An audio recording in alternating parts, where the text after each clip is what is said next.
Hey everyone, James with TFBTV. You guys remember Gunfest? We did it back in January, 2 weeks long.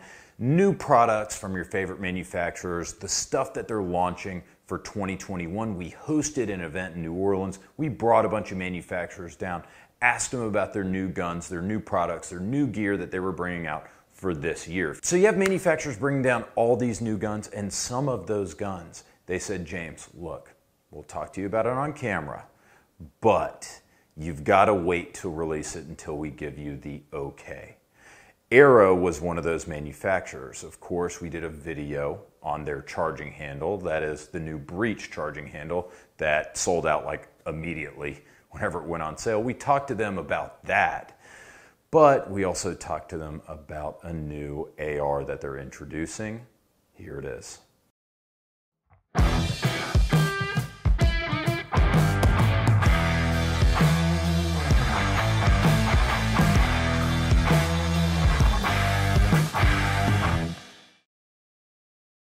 Hey guys, James with TFBTV. Welcome to TFBTV Gunfest 2021. You guys know the drill. We're bringing you all the new products for 2021 from your favorite manufacturers, including one of my favorite manufacturers, Aero. Got my good buddy Jeff. You guys may remember him. Jeff, let's jump right into it. Tell me what we got this year for 2021. So 2021 here, this is our EPC-10, which would be for 10 millimeter and 45 ACP. Follow on from our EPC-9 that was launching early in the year, this year, 2021. This one here is for all the people that have been asking for the larger calibers. We know that there's a bunch of 9mm PCC caliber AR style rifles or platforms on the market, but there's not a lot that venture into other calibers, 40, 10mm, 45. Sure. And so the follow up to the EPC-9 launch is obviously centered around these other calibers. I remember shooting the EPC-9 at Thunder Ranch, and we've already done like a full video on the EPC-9.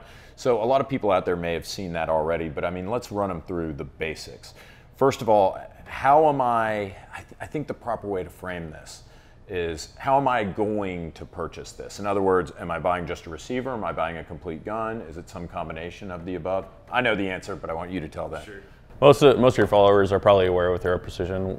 We focus on parts and components. It allows us to be more flexible in the market and whatnot. So we have options for the people that want to start from scratch as a builder. But if you also either don't have the tools or aren't comfortable doing something, we have complete upper options and complete lower options. So it's just a pin snap away from what you're looking for. As far as the EPC-9 is concerned, or the EPC-10, we're also talking Glock mags, right? There's a Glock-mag-fed gun, and that's one thing that's kind of interesting about it is you guys have managed to make it where last round bolt hold it. The ejector is in the lower receiver. The feature that is responsible for the last round bolt hold open is built into the upper receiver. Let's talk about it as a complete rifle. What am I going to get if I buy one complete from Aero? There's various different options from handguards. You can have our Atlas R1 or S1. We also have the Enhanced Series handguards that are a little bit thicker for somebody that may want to sink a suppressor underneath the handguard.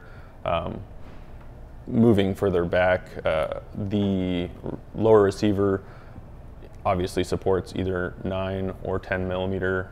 Depending on which lower receiver you get, there is a difference between them. You can't run 9mm through the 10mm lower, and then the upper receiver has some variances in there for the 10 and 45 versions as well. So if you're trying to buy this complete, you're looking somewhere right around the neighborhood of anywhere between $900 and $1,100, depending on whether you get all the parts from us, source from other vendors, etc. So. Okay, and the one that I'm holding in my hands, this is an R1 upper, right? Correct. It's got the, you guys make it, yeah, complete top rail. It's going to be outfitted with Magpul furniture if we do buy it complete from you guys.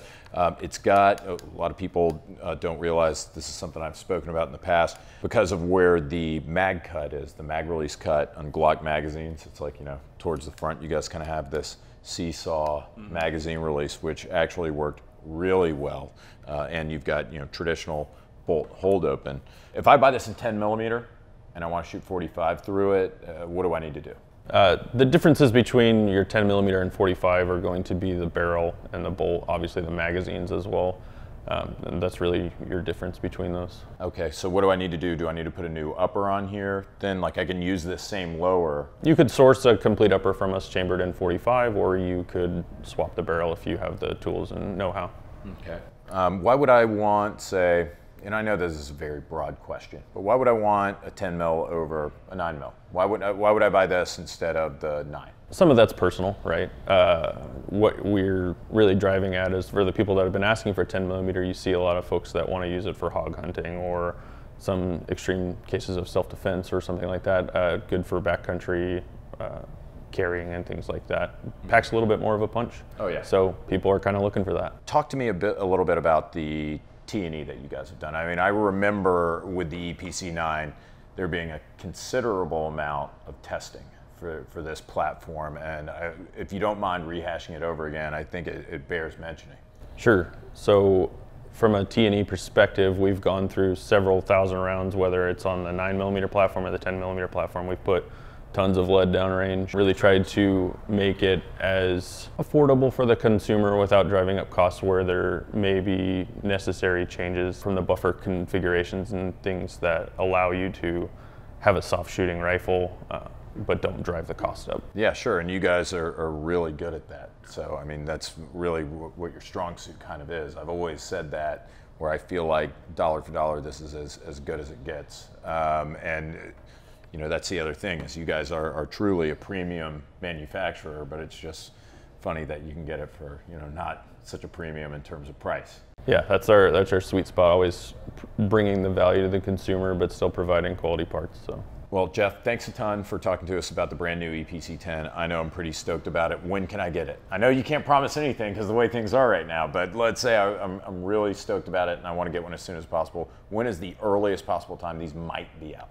We're hopeful that the follow-on production for the additional barrels and bolts are going to be somewhere end of Q2 to Q3. Okay, great. Well, Jeff, thanks again. Thanks for being on the program. Thanks for coming to GunFest. Guys, thanks for watching GunFest as well. We'll be seeing more of you. Make sure to check our playlist for GunFest 2021 on both TFBTV, the main channel, and TFBTV Showtime. But stay tuned because we're bringing you more content. Take care.